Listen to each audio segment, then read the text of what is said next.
Mr. Boykin for the State Treasurer. Here. Ms. Dillon. Ms. Harris. Ms. Rogers. Mr. McGuire for the State Controller. Chairperson Widener, you have a quorum. Thank you. Thank you. And we will proceed with action item number 1, the approval of the committee agenda and work plan. Move approval, Madam Chair. Thank you. It's been moved. Is there a second? Second. Thank you. All those in favor? Aye. Opposed? Abstentions? Hearing none, we will move to the consent agenda, item 2. The consent agenda consists of the minutes of April 7th, 2011, and a comparative teachers' retirement benefits and mandatory Social Security piece. Does anyone wish to pull any item? Madam Chair, let's pull 2B. 2B? Or The not. request, is that, okay, we have a request to pull 2B. We will proceed to discuss 2A. Are there any questions or concerns about the minutes? If not, Approval of 2A, Madam Chair? thank you. It's been moved and seconded. All those in favor? Aye. Opposed? Hearing none, it passes, and we will talk about 2B. Or not. Or not to be. Not to be. Let that one go. Uh-huh.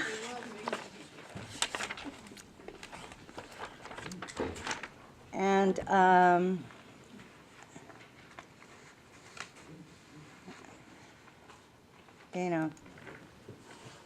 Dana, you have the floor.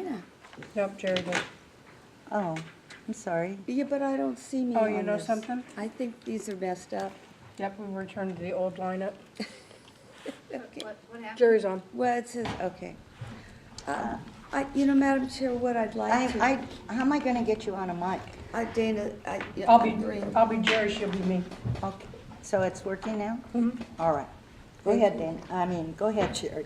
I guess what I want to know is, this was a very interesting and I would think useful report comparing us with other systems. What are we going to do with this? Well, we actually had a plan to sort of disseminate the fact that we did the report and we could put out a press release saying we studied this issue, and I mean, it just confirms what we have been telling people is that we're right in the middle of it, and we can show them the specific numbers. So we certainly would plan to do that. Are we going to send it to the Little Hoover Commission?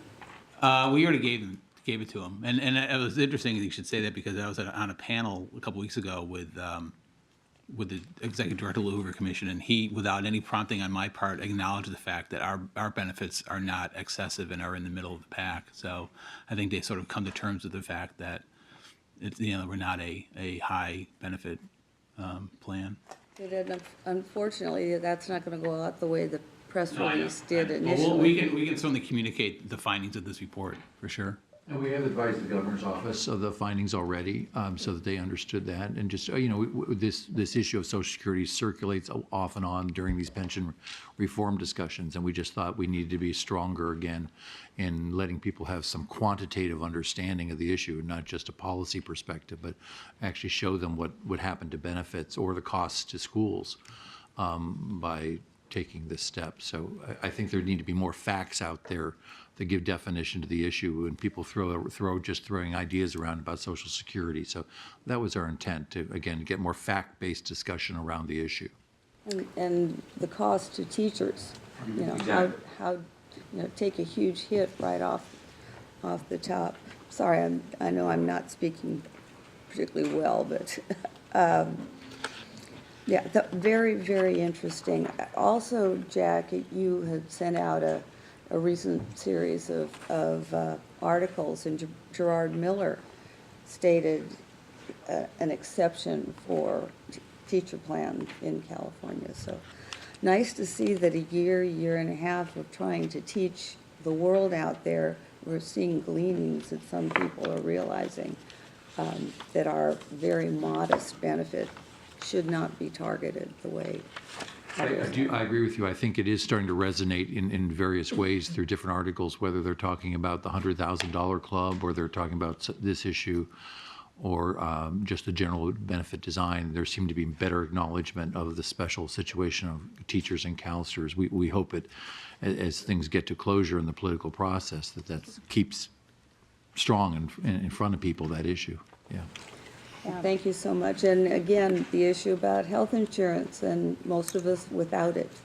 Retirees in this room with no insurance, most of us. That's a key part of the messaging that we always give around what's different about CalSTRS.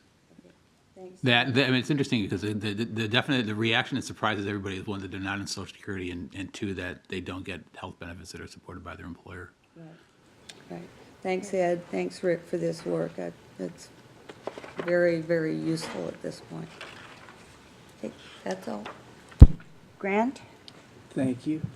I also appreciate the study. I found it interesting to read. I'm glad we're doing it. I do have some concerns that to the extent that we're going to use this as the piece that we point to for our position, I think it should be as complete and as thorough as possible. And as I was reading through it, I thought of several issues that probably wouldn't change the conclusion, but that should at least be addressed to the extent that critics might bring it up. One is the fact that Social Security benefits are fully indexed to inflation. And so to the extent that a member's part of their benefit is in Social Security now, at least that portion would be fully indexed. Maybe it would be quite a ways out in the future until that makes a difference. Also, part of the risk gets shifted to the federal government away from our trust.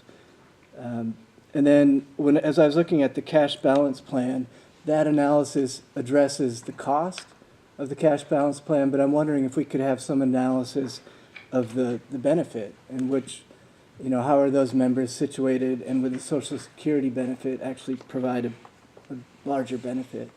So those were just a few issues that if we can go back to Milliman and have them look at those. Thank you. On the risk issue, I think people might see that both ways. I'm not sure that's, I know you said that a way of at least relieving the state of risk. Some would see that as an unreliable risk on the other side as well. So it's that one's a tougher one to evaluate. So this is Dana now? Is that, Yep, is that that's me. Dana? I think I got it. We're now. both Okay. on the same line. I have a question of staff about the recommendation. This was on our consent agenda. It was just to adopt the report.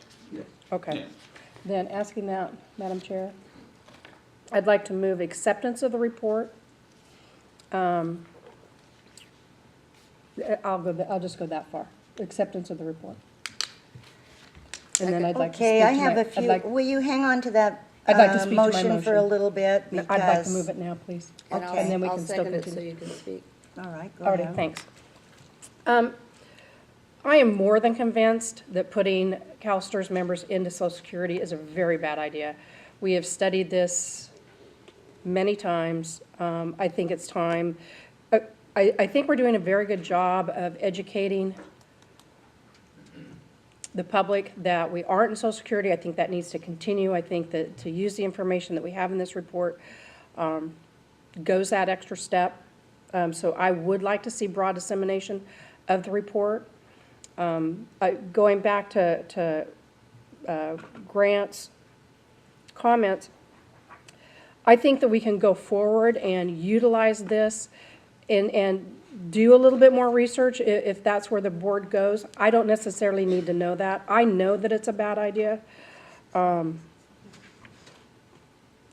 the vast majority of our members, it's a very bad idea. So, and I don't think it's healthy for the system, so I'm very comfortable with doing that, and I would encourage the rest of the board members to vote that way. Thanks. To Geraldine's point, I would beg Pedro's indulgence, who's next, and say, I would like to see the report cover all the CalSTRS members. I think the comparison in the report is between a CalSTRS member with 25 or 30 years at age 62 with Social Security at age 62. And we know that that covers maybe 50 or 60% of our membership who's going to work 25 or 30 years. The report does not look at the members who leave the system and the effect on them. This was the concern in Maine and in Massachusetts about people who leave a system without Social Security 6, 7, 8 years and take no employer contribution and take no Social Security, that part of their working career, they've probably saved an inadequate amount for retirement. The other group that concerns me primarily because so many of them are my constituency are the people that are second career CalSTRS members and who may have worked a significant number of years in the private sector, but not 20, and therefore come to community college teaching, particularly our vocational faculty, and have to, and might have a very difficult time reaching 25 or 30 years. They would have had to work 45 years or more then. And so those two groups concern me because we're not really comparing their benefits, and the Social Security benefit at age 62 is a reduced benefit. So I'd like to see that discussion expanded to other constituencies and other scenarios. I think this is a very good start on the report, and certainly the cost numbers should prove very interesting, and I agree with Geraldine, should be widely disseminated as people just casually discuss, well, throw them into Social Security.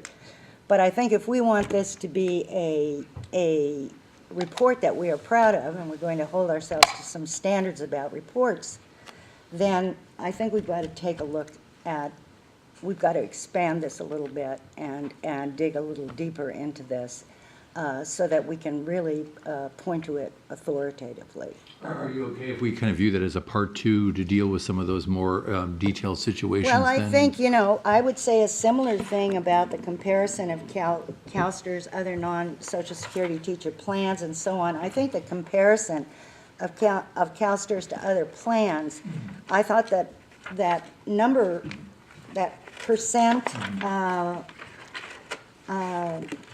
the use of the table on page BS. right, the replacement ratio and all that, and was brilliantly done. And I'd say, it shreds the looking at just the dollar amount, because we are such a high cost state, high income state compared to other parts of the United States, that the comparison of our teacher benefits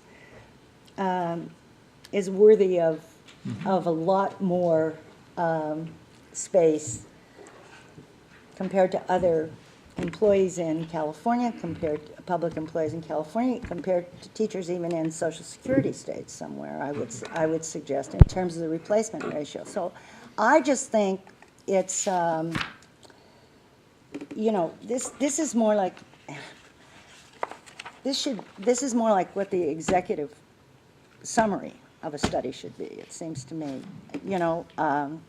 If we were really going to study this issue, we'd need to have looked at it in a little finer gradation, I think. Well, I guess the only thing in terms of, we can, I know one of the things that you and I had talked about, you're concerned about the fact we used age 62 rather than age 67. I actually had Milliman look at the age 67, and although the relative impact is different, the outcome is the same, that they are worse off in the Social Security in a level benefit or level cost plan than they would be in their current plan. I'm not suggesting that the outcome, I agree with Grant, the outcome might not be any different. I'm just suggesting that the scope and and the rigor and the detail is not there to make this, I think people would read it and say, but I don't fit that, but I don't, you know, I don't know that the outcome would be any different. I just think we're the largest group of employees in the United States in a single system outside of Social Security. So if it's more than appropriate for us to do a study, but it ought to be a little more rigorous than this one, I think. So just to kind of putting it all together, what we've heard so far, I mean, we can definitely work on those subcategories of research to give it a better fullness. But again, speaking to the chair's motion, Dana's motion, it might be good to give some closure to this chapter of the story so that we have some of those headlines going into the broader conversations going on this month. I guess I just. Well, I think to the extent that people are going to look at it and nitpick it and say, but the conclusion would have been different if they'd included this or that or this or the other. We make ourselves vulnerable by putting one out that we aren't sure addresses those. But I leave it to you. Pedro, I'm sorry, I'm talking too much. I'll accuse the chair of reading over my notes, and that's what you jumped ahead of the line. I think I'll just conclude by saying that Milliman does state that much more work would need to be needed to provide a thorough analysis.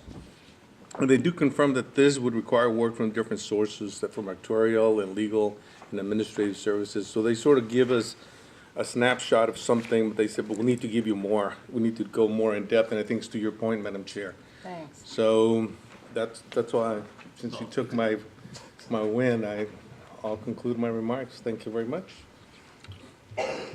Just to clarify for the committee, what Millman is referring to is just if it became mandatory, that's what requires additional research. I'm sorry, I can't hear you. What Millman was referring to is that if Social Security became mandatory, that additional research would be needed in terms of the administrative implications, the legal implications, and all that. Not the discussion. I don't think they were questioning whether or not this represented a good indicator of what it would cost and what the benefit implications of being in Social Security. There are clearly some issues associated with mandating Social Security on new hires, because once you change districts, you are now in Social Security, even though you're still in the same pension plan. So there's a lot of implications how you address that, which they're not trying to get at. They're just simply looking at what it would cost and what are the implications of trying to mitigate those costs. But we can certainly provide, whatever information, additional information the committee wants. Beth? You may have touched on this already, but given these reports and any additional money that's spent, it comes in part down to who you're targeting. Can you do a real quick thumbnail of what is the state of play on any real legislation that would implement any of this? I mean, is there any? Mandatory Social Security? Yeah. There's no effort, there is no legislative proposal to mandate teachers into Social Security, but it's been suggested by some people in terms of their efforts to reform pensions, to put all public employees in Social Security. So we wanted to make sure that it was clearly understood what the implications of doing that are. Well, I guess why I'm raising this, because generic public relation campaigns can become so expensive when you're just doing a general message.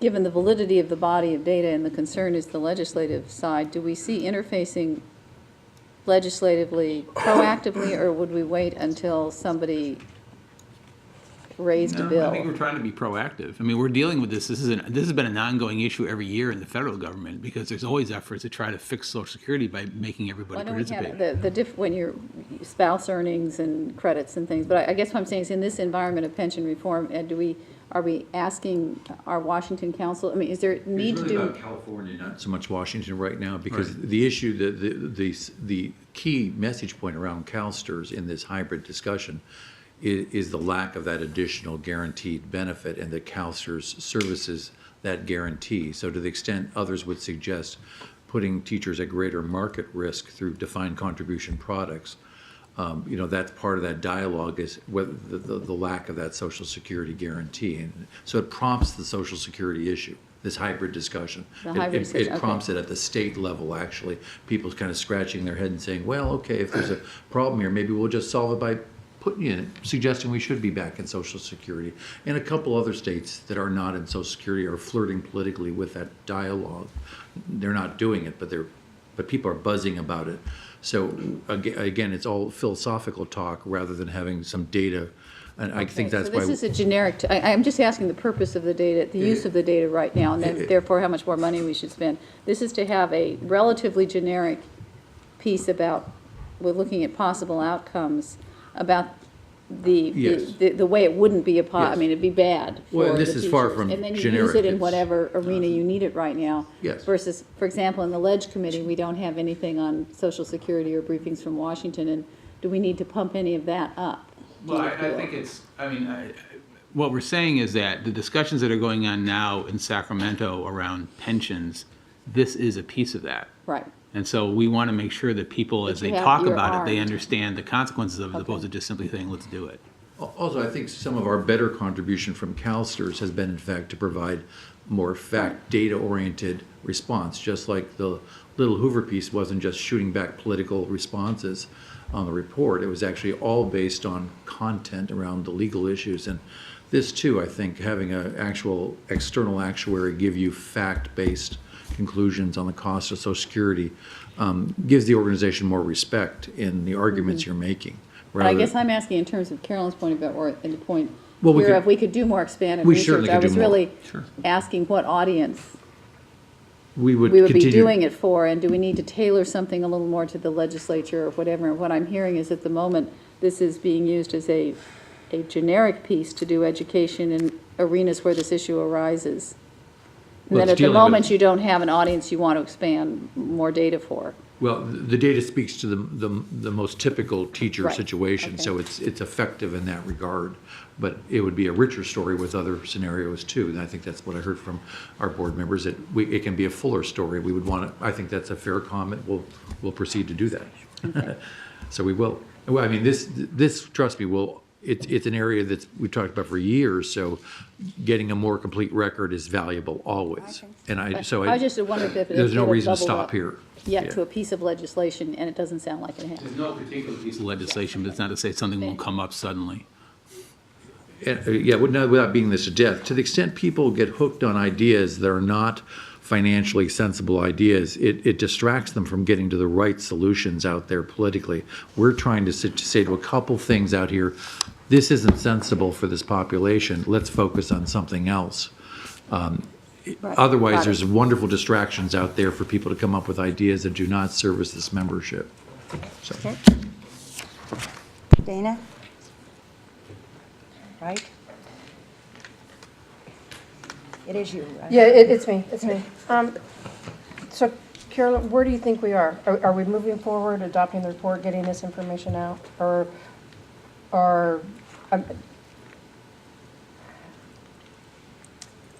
don't think that we can wait to do more research to add more to it. Pension reform is part of the budget talks that are going on now.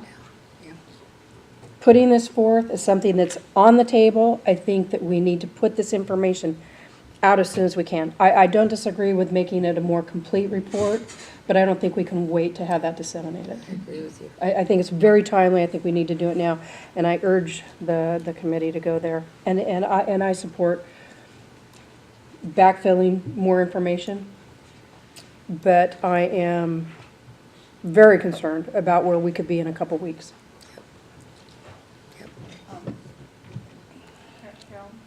Yes, Beth?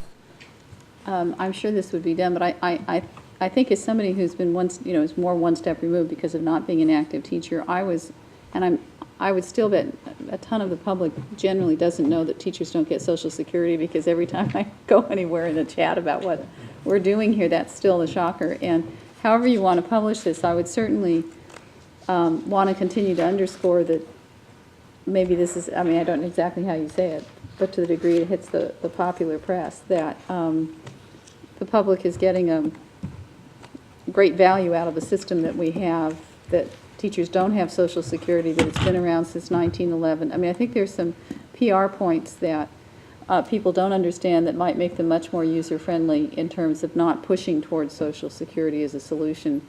I really do think a great deal of the public thinks that there is sort of Social Security on top of the pensions, or that the basic underlying relationship is not very clear, and I think it can benefit the teachers greatly to continue the public relations campaign that they don't have Social Security. This has been around for years. It wasn't invented in the recent time past, so on and so forth. And I just be very thoughtful when you publish it.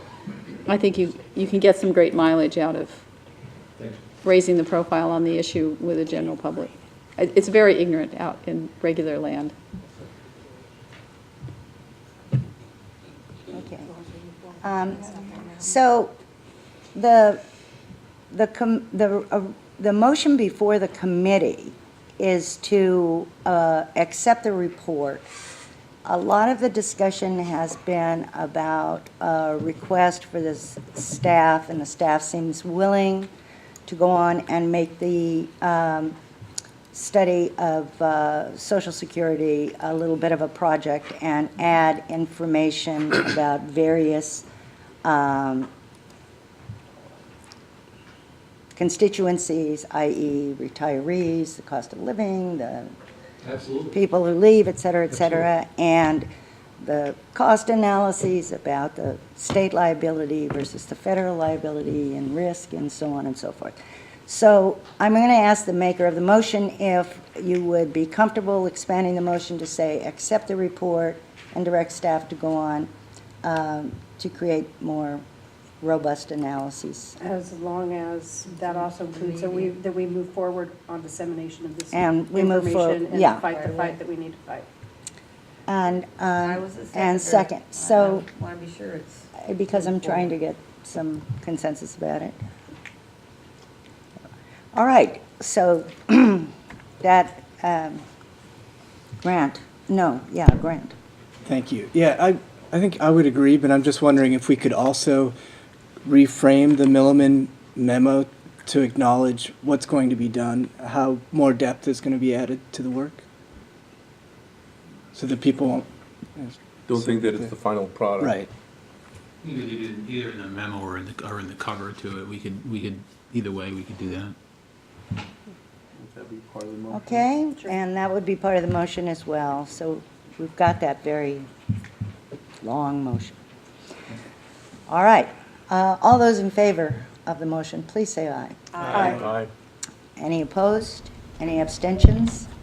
Thank you, Madam Chair, for looking for a consensus and the maker of the motion as well. Well, muy importante this stuff, muy importante. Would you like us when we bring in all that additional information to bring this back to the committee so they can see what the final result was? Yes, please. Okay. Please do. All right, let's move to item 3, the adoption of the lump sum death benefit for 2011-12, an action item. Rick? Madam Chair, members of the committee, every year we bring before you. In the past, we have looked at increasing the death benefit by the total amount of the CPI since the last increase, which, according to your chart, was back in 2002. So any increase would be quite a bit. This year, we talked to the legal staff, and they rendered an opinion on whether the increase had to be the total CPI and whether you could increase parts of the death benefit by different amounts. And their opinion was, yes, you could. So it's not necessary to increase by the total CPI. So we went back and we also, in addition to looking at the cost of the total CPI increase, we looked at a few other examples, one in particular by 1% increase. And it looks like from the data that we received from Milliman that every percent increase is proportional to 1%. So you just multiply that times every percentage increase you want to do. Math is really very simple. Oh, sorry. I got a cue from the back that said, we can't hear him.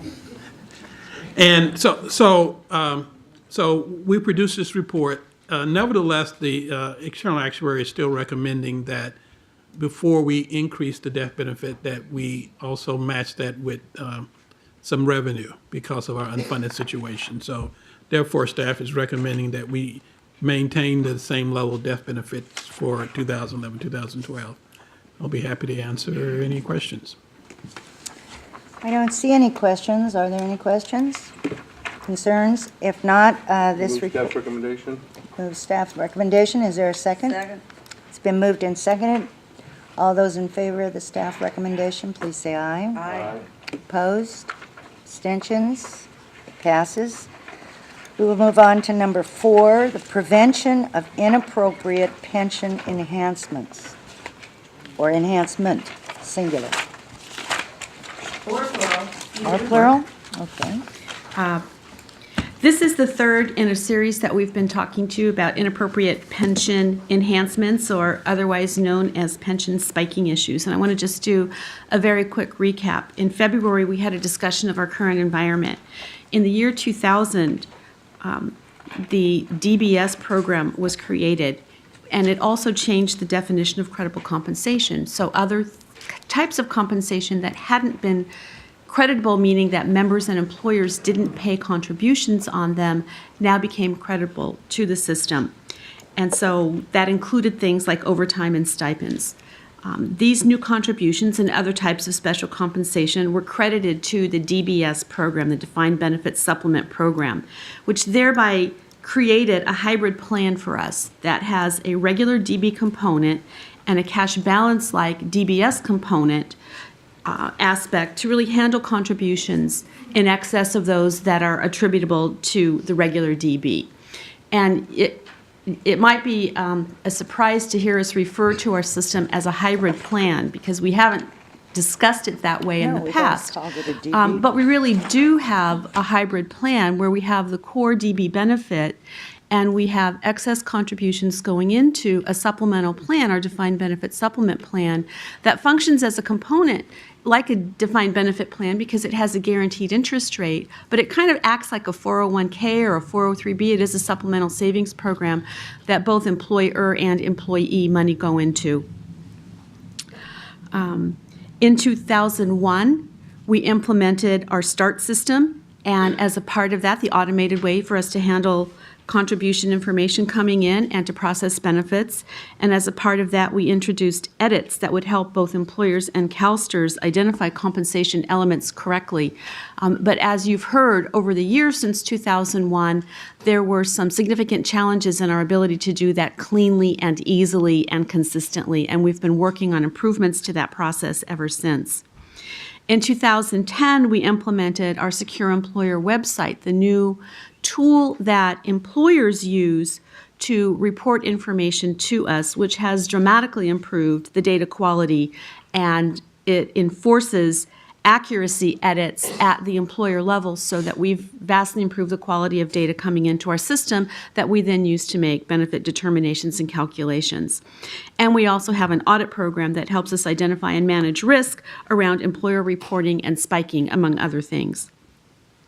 So that was kind of a discussion of what our current environment is. In April, we had a discussion of internal changes that were under consideration, and we do have a staff task force actively working on this now.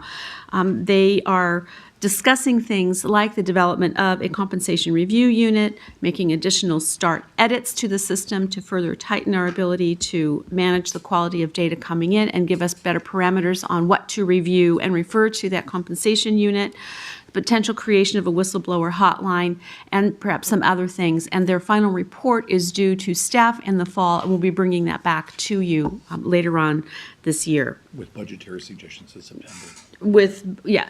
And you'll see perhaps, we'll be getting that final report in time for us to really feed that into budget suggestions that will be coming to you in September. Thank you, Jack. Because the creation of a compensation review unit would take additional resources. It's not a function that we're currently providing. It is, in essence, is new program responsibility that helps us manage the system differently. And so you should expect to see a proposal around that for consideration. And that would be something that we could then perhaps get a head start on in the 2011-12 fiscal year, but we'd be asking for funding in September for the 2012-13 year. And so this month, we're bringing forward to you some considerations regarding legislative changes that could be considered. While I think we're doing what we can, as noted above, what I've just described, there still are areas that can be strengthened as we continue to look for ways to detect and prevent pension spiking. And that's always consistent with our fiduciary duty and responsibilities. Current law gives general authority to exclude from credit to the DB program any salary or remuneration determined by the board to have been paid for the principal purpose of enhancing a member's benefit. And that's pretty much the language that's in the law. Such salary or remuneration, to the extent it is creditable at all, is to be applied to the DBS account. And system decisions on that, whether it's creditable to DB or DBS, is subject to appeal. And the lack of specificity in the law, frankly, opens the door for creative minds to find ways to spike and requires constant diligence on our part to detect and enforce. Often, visibility comes well after the fact and results in benefit reductions, collections and the establishment of receivables, appeals, unhappy members, and employers, because we're not doing this on a timely basis. Staff is recommending that additional strength be provided by law by providing a bright line standard that's clear, easily understood, and can be consistently applied. Any compensation that exceeded that bright line standard could be credited to the DBS program. It's fortunate we already have that hybrid system set up so that we can accommodate that kind of a change. Now, we've taken a look at whether making such changes could apply to existing members, and I think you all know the answer to that. No, that would be considered an impairment of benefit and contrary to the contractual relationship that we believe members have to the benefits that were in place at the time they started teaching. So what we're discussing and presenting as alternatives would be applied to prospective members to the system. And I want to make sure that that's real clear as we're moving forward. Can I ask a question about that? Yes. So in some of these examples, if we go through the recession, the depression, whatever, the double dip, for the next 3 or 4 years with no raises, and there's been 2 years with no raises. And in the interim, some people retire and other new people are replaced because the school has to have a chemistry teacher or school has to have a whatever. So some people are new employees coming under this law, and some people are continuing old members, right? And 2016 hits, and we legalize a lot of substances, and we have a huge windfall for the schools. And the decision is that we're going to give all the teachers a 30% raise. So the new people hired since this law passed couldn't get it, and the old people could? Is that what we're saying? Well, one, I think that I want to distinguish between salary and pension. Certainly, salary negotiations are subject to the employer, and we can't interfere with that. What we're talking about is what would count. Oh, I know, they'd all for- get salary, but the Right. new people's salary raise, a portion of it would not count toward their pension, but the continuing members, all of it would count toward their pension. Ed, do you want to? That's the scenario we're It depends on setting how up the here, limitation, right? it depends on how the limitation is drafted. If you're talking about a salary growth limit, then again, even under the bill, even under Senate Bill 27 in its current form, it provides a mechanism, even though there's a limit to how much those salaries can increase for final compensation purposes. I'm talking about our interpretation that this could only apply to new members. So we are creating a situation Yes. with that interpretation where the continuing membership Would not be affected by it. would be Right. able to have it all count toward their, and the new membership wouldn't. Depending upon what that limitation was, that's So entirely possible. wouldn't that present some costs to our system? Because we are, in essence, going to have to set up to The only cost would be this, that the technology, that the system has to identify who's a new member versus who's an existing member. And then it calculates a benefit in accordance with that. There's no actuarial impact, but it's still a single plan. As a, we could do that kind of thing without it costing $5 million or something. Is when it's sloppy and right, and when. I mean, you when the mentioned bill- in the bill write-up, which is on another day here, that it would cost us an enormous That's amount of right. money Right. to Because of the do a sloppiness of the percent or construction of the something. bill. Right. Right. And so Caroline, if I Right. could, I do want to talk a little bit about those two, and maybe this might help illustrate the conversation. The first alternative that we're discussing is really a limit on compensation increases, and that could be done, and it's difficult to understand. Think about that, you're a new member now. It's complex for us to administer. It's difficult for the member to understand. It really makes it challenging for members to predict what their retirement income would be because they're unsure of what their salary progression is going to be in this environment. And it would continue to result in arrears adjustments for us, particularly in the form that it takes in the current legislative vehicle, the Summidian bill. But that's one approach. The approach that staff prefers is one that would set a limit on total compensation. That would work well within our existing hybrid system. It can be easily understood and explained to members. It requires a strategy, though, for establishing the cap, and we've offered one strategy using Social Security compensation limit as an example. But I want to talk a little bit more about the Summidian bill and what's in that. The full board, we had this, when we wrote this agenda item, that bill was going to be heard in the legislative committee, so the recommendation at the end of this suggests that it should go to the leg committee, but, we'll obviously be encouraging you to change your comments and the report back from this committee to the full board. But that vehicle, as a vehicle, the Summidian bill as a vehicle for addressing spiking issues, proposes limits to compensation that is really pretty clumsy and difficult to administer. Members can't predict the impact to that. Changes are going to be in arrears. It's difficult and costly to administer. And it's something that, in intent, I think is good, but in actual practice creates more complexity to the system than, certainly than our current system is capable of adapting to easily, and one that I think we would have a very hard time educating members about.